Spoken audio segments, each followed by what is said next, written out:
Bonsoir à tous. Merci d'être présents. Je tiens à remercier l'IREMO de nous accueillir ce soir pour la présentation du dernier numéro de Confluence Méditerranée intitulé L'Islam de France, nouveaux acteurs, nouveaux enjeux, que je vous invite avec beaucoup de chaleur et prestement de consulter et de vous procurer si ce travail vous intéresse.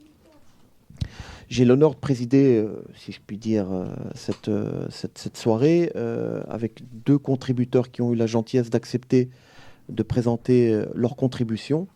À ma droite, Romain XVI, qui est sociologue, qui est un très bon connaisseur de l'islam, du fait musulman. Et à ma gauche, Isma Chouder, formatrice en école supérieure de journalisme, et vice-présidente de la commission Islam et laïcité et présidente du collectif des féministes pour l'égalité. Je crois qu'il est important d'avoir des figures comme Isma Chouder pour porter une parole critique et qui puisse s'entendre très largement dans l'espace public pour nous sortir des ornières, hélas, idéologisantes auxquelles nous avons affaire aujourd'hui, notamment pour tout ce qui a trait à l'islam de France et plus particulièrement aux femmes musulmanes qui s'engagent dans l'espace public. Je ne parlerai pas longtemps, sinon pour introduire le propos en quelques instants, en tentant de répondre à trois questions très rapidement. La première question, c'est qu'est-ce qui a présidé à la rédaction de cet ouvrage collectif ou de ce numéro collectif. La deuxième remarque, observation, qui est moins une question qu'une remarque, c'est bien sûr, je me défie du fait d'avoir voulu faire un numéro exhaustif. Et d'ailleurs, nous sommes deux à avoir coordonné ce numéro. Robert Bistolfi, qui hélas n'est pas des nôtres ce soir, et il s'en excuse, et moi-même, avec la volonté de donner à voir la complexité de l'islam de France et du champ islamique français. Et la troisième observation, c'est ce qui ne figure pas dans le numéro et qui mériterait et qui aurait mérité sans doute un traitement. Et compte tenu du cadre limité qui nous était donné, on n'a pas pu aborder par exemple les nouvelles formes d'engagement au nom de l'islam ou les musulmans qui s'engagent pour la cause palestinienne. Je pense que ça aurait pu faire l'objet d'une analyse profonde et malheureusement, comme je le disais à l'instant, le cadre limité ne nous l'a pas permis. Qu'est-ce qui a présidé à la rédaction de cet ouvrage collectif? C'est la volonté de nous sortir en quelque sorte du temps djihadiste, puisqu'il est de coutume depuis un certain nombre de temps, non seulement de surinvestir la question du djihadisme, non pas que cette question ne mérite pas qu'on s'y intéresse plus avant, compte tenu des phénomènes de violence déterritorialisés auxquels on assiste avec des mouvements, l'épicentre au Moyen-Orient et les répercussions ici et maintenant, ou la question de la radicalisation, qui est une question importante, mais c'est comme si ces deux questions, djihadisme et radicalisation, avaient vampirisé le champ islamique français qui obéit à des logiques contradictoires, hétérogènes, hétéroclites. Et ce numéro nous permet de mettre un peu de raison dans la passion qui peut parfois nous emporter. Deux problèmes ou deux questions sensibles ont été traitées dans ce numéro. La première question, c'est celle de l'islamophobie, que je traduis à titre personnel de deux manières essentielles, au-delà des polémiques sémantiques, l'essentiel étant de définir et de donner un domaine de définition, comme disent les mathématiciens. La première définition de l'islamophobie, donc je mets de côté la critique légitime dans un espace démocratique comme le nôtre, des mobilisations au nom de l'islam. C'est d'attribuer l'identité islamique à un acteur individuel ou collectif sans que cet acteur n'ait revendiqué lui-même et pour lui-même son islamité dans l'espace public. Donc, ex cathedra ou de façon autoritaire, on attribue une islamité que l'individu ne revendique pas publiquement. Le deuxième aspect de l'islamophobie, c'est quand un acteur individuel ou collectif se mobilise dans l'espace public au nom de l'islam, c'est la tentation d'essentialiser, comme si tout ce que dira cet acteur individuel ou collectif était guidé par une forme de génétique islamique qui le contraindrait à adopter telle attitude plutôt que telle autre. Et finalement à réduire la complexité identitaire, puisque chacun de nous est composite au plan identitaire, à sa seule identité islamique. Et par conséquent, peut-on dire que l'islamophobie est un essentialisme ?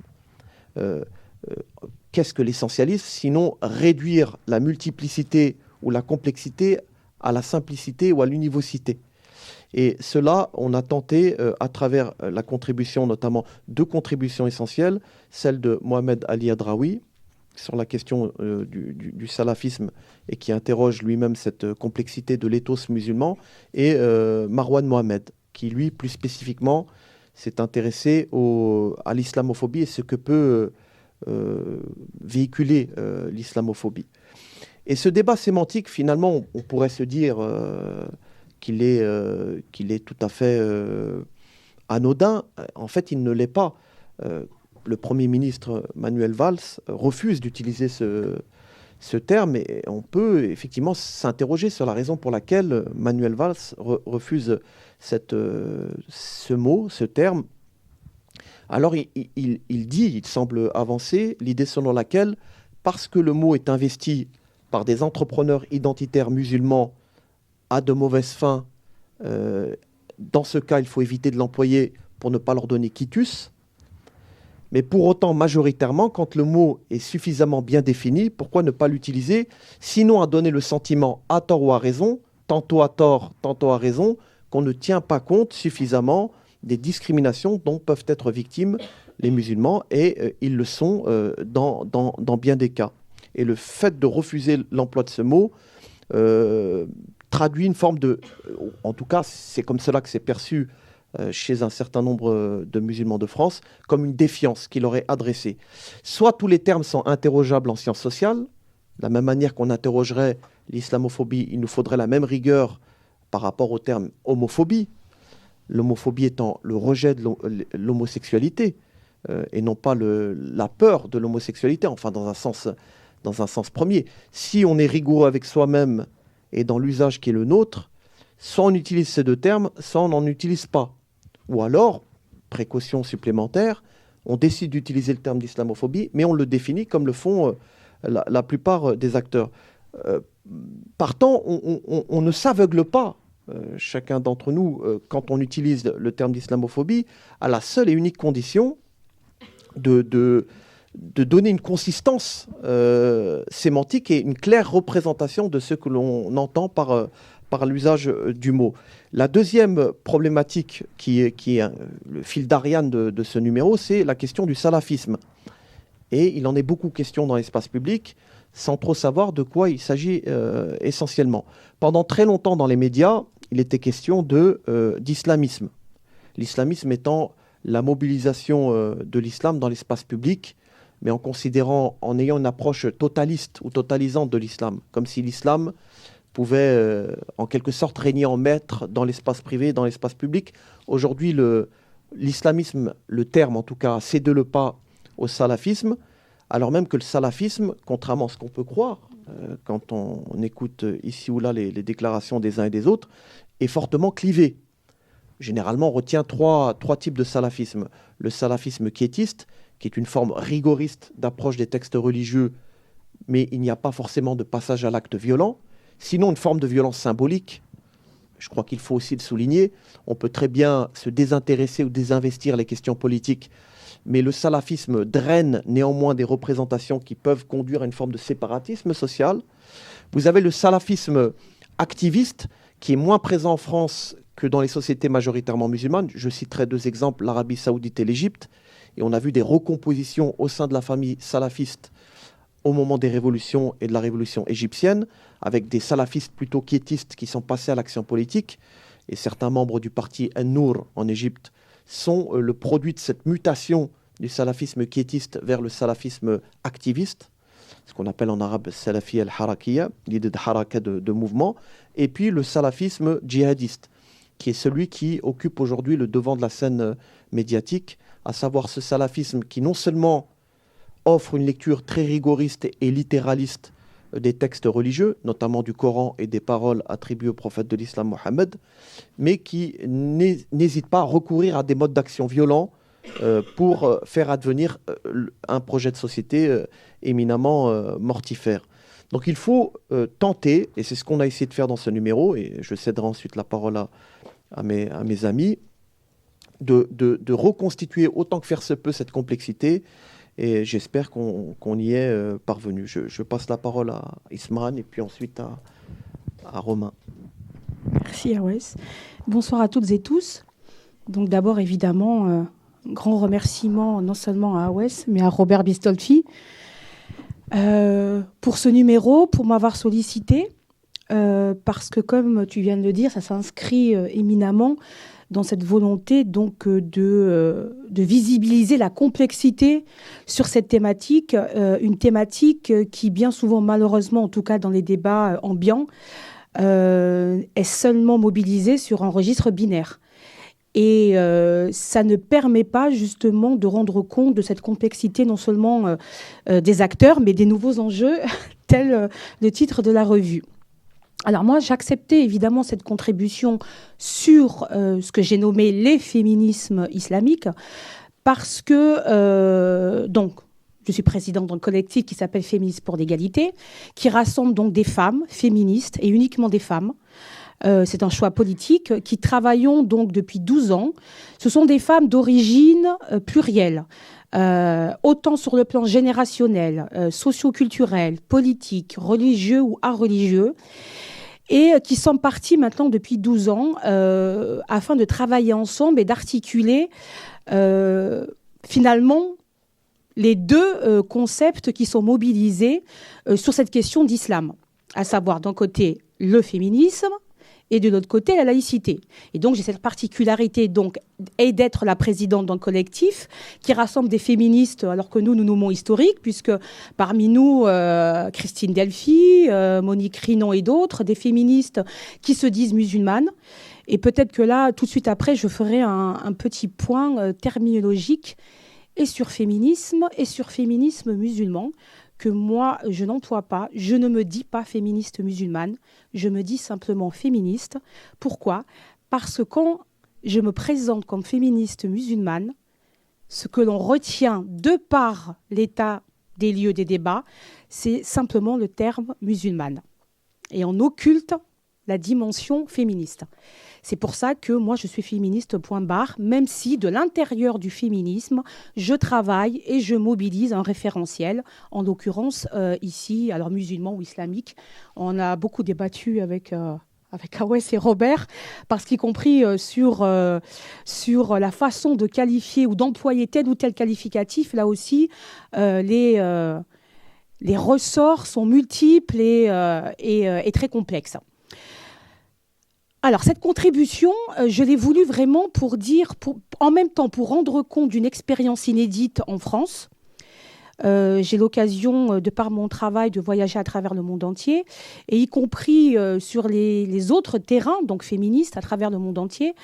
Il est apparu que ce collectif Féministes pour l'égalité est assez inédit dans sa configuration, parce que c'est un des rares collectifs à travers le monde qui rassemble des féministes qui travaillent donc sur les éléments historiques qui sont et qui président à l'élaboration des concepts féministes, mais en même temps qui articulent différentes dimensions et qui intègrent dans ces différentes dimensions la dimension religieuse ou spirituelle. Et par rapport au fait de cette thématique, donc Islam de France, nouveaux enjeux, nouveaux acteurs, ou le contraire, voilà, nouveaux acteurs, nouveaux enjeux, il me semble important qu'on arrive maintenant, vu l'état des lieux du débat public et de l'état des lieux aussi de l'opinion sur cette thématique de l'islam, du féminisme, de la laïcité, de faire quand même quelque chose qui, en tout cas, moi, me tient à cœur, peut-être sur un registre, en tout cas, d'honnêteté intellectuelle, c'est quand même de donner la parole aux premiers et aux premières concernées. Et donc, c'est pour ça qu'il me semblait important d'entrer, parce que c'est tout simplement ma trajectoire, c'est mon histoire personnelle aussi, mais collective, qui fait que parler d'un sujet comme l'islam sans les musulmans, c'est quand même, au bout d'autant d'années, c'est quand même assez problématique de mon point de vue.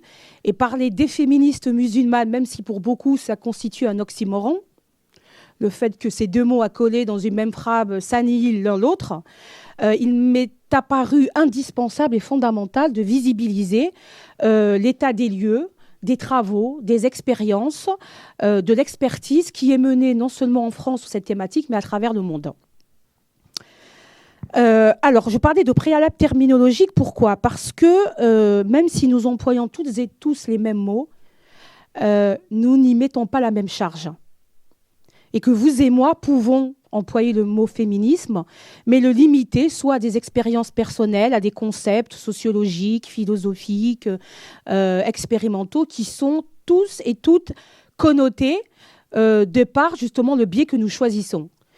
Et en termes de féminisme, moi, j'aime assez à me référer à une définition, qui est la définition de la copine d'une de nos premières présidentes, à savoir Christine Delphi, Simone de Beauvoir, qui disait que le féminisme est une notion radicale qui fait des femmes d'abord des êtres humains. Et nous avons fait un choix au sein de ce collectif Féministes pour l'égalité, en rapport justement avec musulmanes, non-musulmanes, c'est de nous attacher d'abord, d'une part, à déconstruire des choses qui sont essentialisées, figées, de manière à s'en emparer pour poser des définitions communes, de sorte que nous parlions, en tout cas, que nous nous mettions d'accord sur quoi nous parlions les unes et les autres quand nous parlions de féminisme. Nous nous appelons collectif des féministes pour l'égalité aussi parce qu'évidemment, en tant que féminisme, nous revendiquons, nous militons, nous sommes engagés pour l'égalité homme-femme, mais pas simplement. Nous sommes engagés sur la dimension de l'égalité femme-femme. Pourquoi ?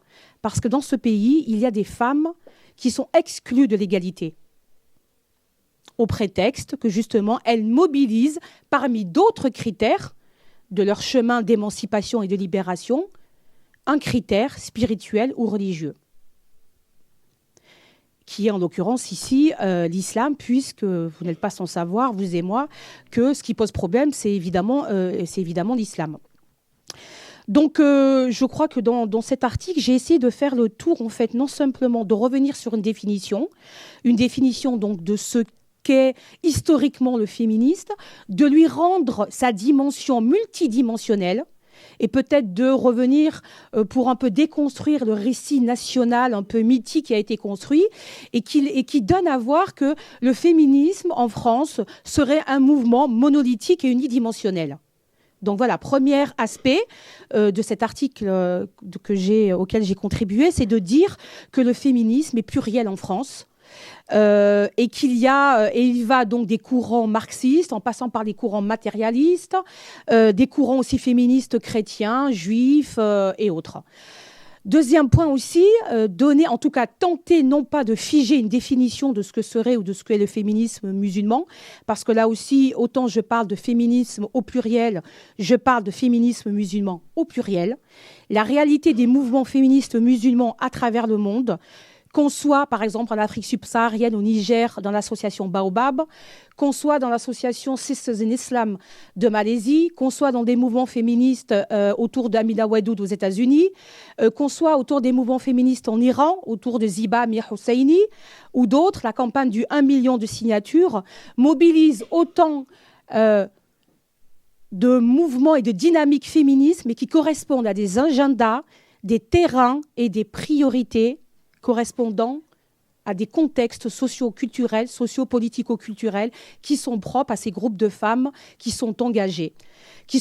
Alors souvent dans des groupes donc non mixtes, donc uniquement de femmes, mais qui sont engagées aussi selon un mode non mixte, c'est-à-dire, alors là, excusez-moi, mais la terminologie employée et évitée est tellement complexe que même j'ai peur en avançant des mots que les biais fasse corps en vous et que vos perceptions soient mobilisées en ce sens. C'est par exemple de femmes, par exemple, il y a des mouvements féministes qui sont des groupes non mixtes dans le sens où ce sont uniquement des groupes de femmes racisées. C'est-à-dire, je pense au mouvement féministe Chicanas en Amérique latine. Je pense au mouvement de femmes afro-féministes organisés uniquement entre femmes noires. Je pense aussi à des mouvements de femmes à travers le monde qui sont organisés sur un mode féministe uniquement entre femmes musulmanes.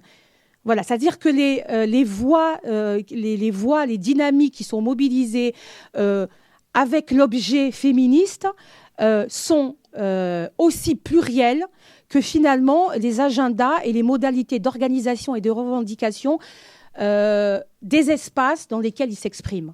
Et rendre compte de ça, c'est très important, particulièrement à un moment, à un instant T, actuellement, où, à Ouest, tu parlais d'essentialisation, où quand on parle de féminisme, et particulièrement de féminisme musulman au pluriel, ou islamique au pluriel, il y a une dimension qui écrase tout, c'est la dimension de l'islam.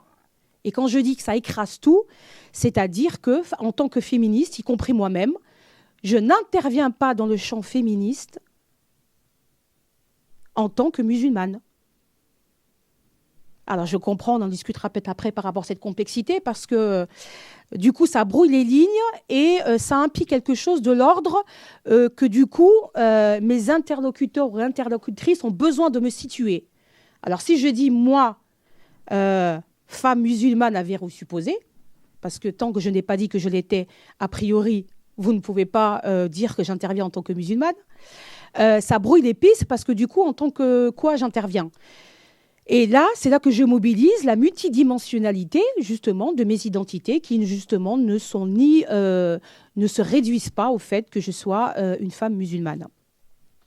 L'autre chose était de rendre compte aussi que les féminismes musulmans à travers le monde, et particulièrement en France, ont des dimensions et des perceptions et des ancrages qui sont très différents.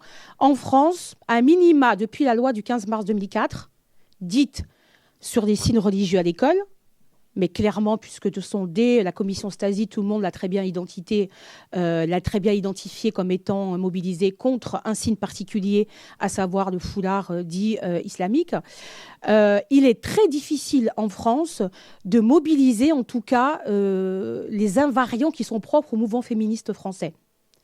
C'est-à-dire qu'il y a une incapacité à penser que des femmes puissent mobiliser un registre féministe parce que justement, elles sont assignées à un endroit, par essence justement diabolisé ou antiféministe, qui ferait qu'une femme musulmane n'est pas capable de se libérer par elle-même, puisque justement, entre guillemets, elle revêt le signe de la barbarie, ou le signe, en tout cas, avéré de l'oppression suprême faite aux femmes, pour le coup, à travers tous les espaces-temps.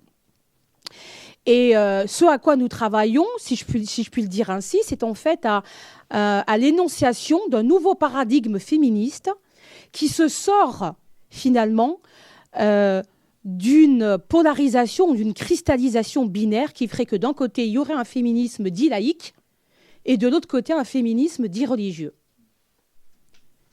Et ça n'est pas possible de poser les termes en ce débat-là parce que ça n'est absolument pas la réalité de ce qui se passe concrètement.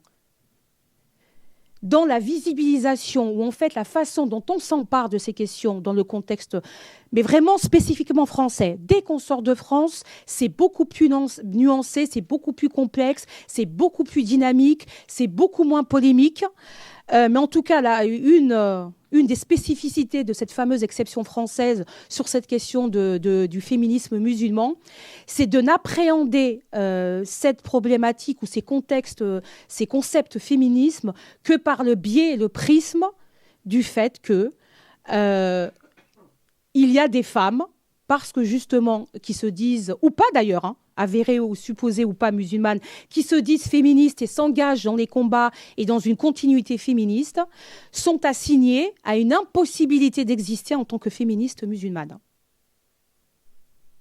Et il est très difficile de visibiliser parce que notamment en France, c'est ce que je dis aussi dans mon article, basé sur des références et des travaux que vous pouvez consulter puisqu'elles sont inscrites dans les références bibliographiques et dans les bibliographiques et aussi que ça renvoie à des analyses et des expertises. C'est de dire que justement, ce qui est refusé par ces féministes, qui sont assignées de fait à une identité essentialisée, altérisée, péjorée, stigmatisée et qui amène justement à cette fameuse islamophobie, c'est de dire que finalement, ce qui compte dans le féminisme, et c'est ce que nous mobilisons, c'est avant tout les invariants qui ont été mobilisés par nos aînés féministes. Et ces invariants sont non seulement l'égalité homme-femme, mais c'est aussi d'abord la possibilité pour chaque femme de déterminer pour elle-même sa voie d'émancipation. Qu'on n'émancipe jamais une femme malgré elle. Et que le fait de se mobiliser, féminisme de tous horizons, de toutes origines, qui mobilise des référentiels, qui croisent les référentiels marxistes, matérialistes ou autres, et y compris les féministes donc on appelle les théoriciennes du Sud, le Sud par rapport à les modalités d'émancipation, parce que là aussi ce qui vient percuter, et j'en parle aussi dans cet article, dans ce numéro, ce qui vient percuter cette thématique des féminismes musulmans, c'est ce que d'aucuns appellent le refoulé ou l'impensé colonial. Parce que ça renvoie à des choses qui sont prégnantes aussi dans l'histoire et dans la trajectoire des féministes du Sud, qui fait qu'il y a une espèce de prégnance d'un discours prédominant qui ferait que la bonne façon de se libérer proviendrait des civilisations, en tout cas des sociétés du Nord et occidentales, libérées du référent religieux ou spirituel. Et alors, je ne voudrais pas m'étendre, je pense que le débat sera... voilà, mais je voulais vraiment, par rapport à cet article spécifique, je pense qu'il est important parce que c'est vrai que sur ces thématiques, en tout cas, les féministes, alors quelles que soient leurs appartenances ou leur trajectoire, ou dans ce dans quoi elles s'inscrivent en termes de parcours, peinent justement à être visibles, à être audibles, parce que justement, elles dérogent, nous dérogeons à ce qui a été construit comme des éléments et des invariants structurellement, systémiquement même, inscrits comme étant en fait de l'histoire française par rapport au mouvement féministe. Et tout ce qui vient percuter et est perçu comme remettant en question des droits acquis, alors que justement nous nous inscrivons dans cette trajectoire, dans cette filiation de droits acquis, puisque nous mobilisons les mêmes revendications, c'est justement le fait de mettre quelque chose, peut-être j'en terminerai par là, à ce stade-là, c'est de mettre sur le même plan le droit de choisir, et donc y compris d'ailleurs c'est la charte de notre collectif, que le droit de ne pas porter le foulard suppose le droit de le porter, et que ce sont les deux facettes d'un même principe. Et que, indépendamment de ce que pensent les unes et les autres, les uns et les autres, de ce...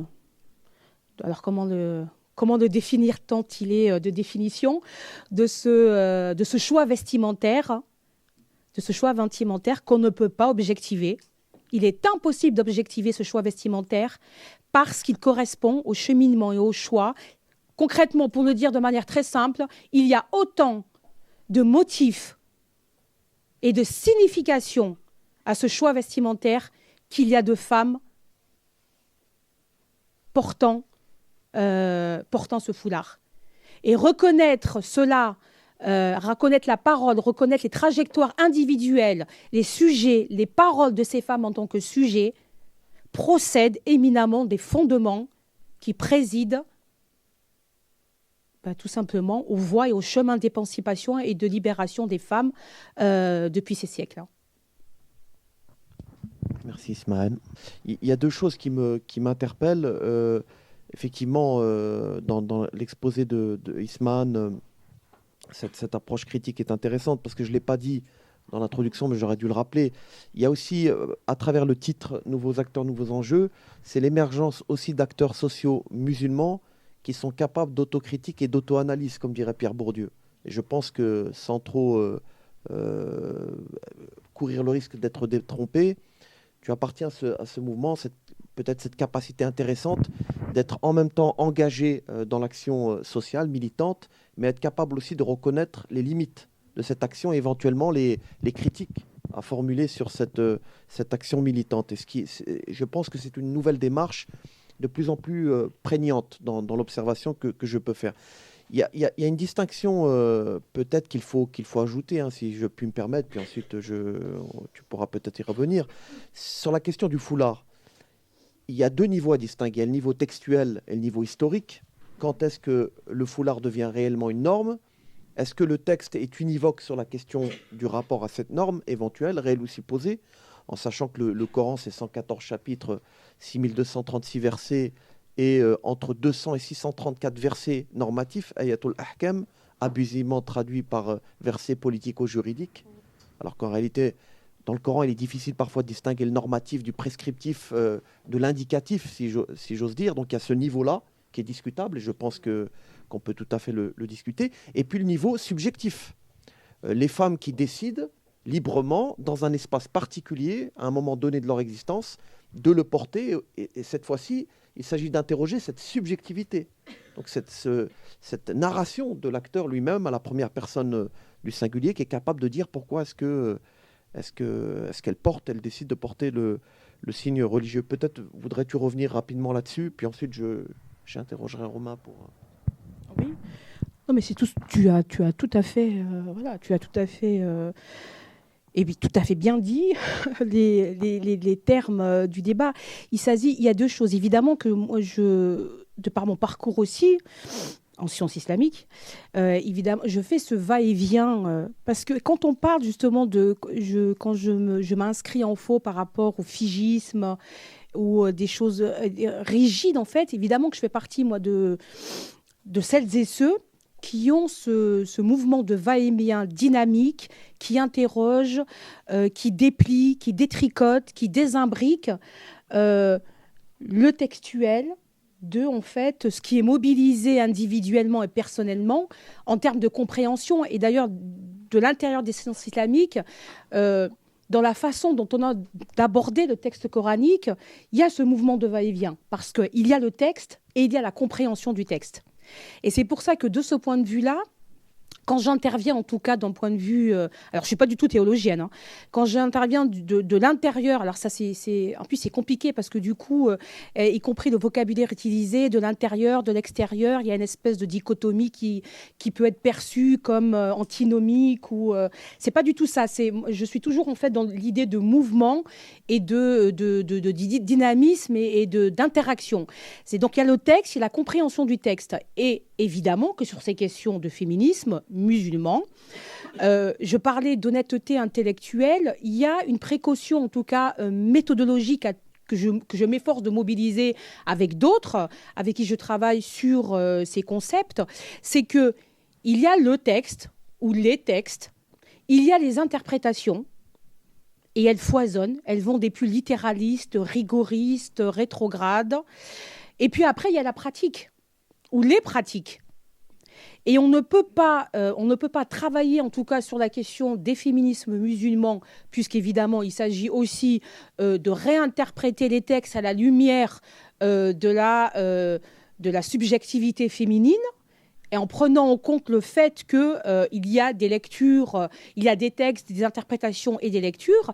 Et toute la difficulté étant dans le fait de restituer le cheminement en termes de travaux sur cette question spécifique, qu'il faut justement être éminemment précautionneux en disant où on se situe. Quand, par exemple, j'affirme avec d'autres à travers le monde entier que les lectures machistes et patriarcales du Coran existent et qu'elles ont produit à l'endroit des femmes des situations de minorisation, d'infériorisation, et j'en passe. Donc, évidemment que ce regard et ce travail critique de l'intérieur, il est éminemment important, mais tout autant important, et c'est pour ça qu'il faut tenir tous les bouts, tout autant important dans le fait de le traduire et de le visibiliser en restituant cette méthodologie.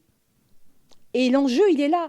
C'est-à-dire que, parce qu'on se situe sur une ligne de crête, vous comprenez bien qu'on est sur une ligne de crête, parce que quand il s'agit de droit et de défendre des droits universels, vous comprenez bien que la marge de manœuvre est très étroite entre non seulement les psychorigides, excusez-moi l'expression, de tous bords, d'accord, de l'intérieur de l'islam comme de l'extérieur, mais en même temps par rapport en fait aux les risques. Alors quand je parle de risques, c'est des risques intellectuels, de production, du savoir, de la pensée, par rapport en fait quand on a affaire à des termes du débat profondément idéologisés comme en France actuellement, et qui sont sans cesse articulés à ramener au djihadisme, à la radicalisation, à l'infériorisation des femmes, parce que la femme, de tout temps, dans toutes les sphères, pour faire court, culturelles et les espaces sociaux politiques, ont toujours constitué un enjeu dans le champ politique.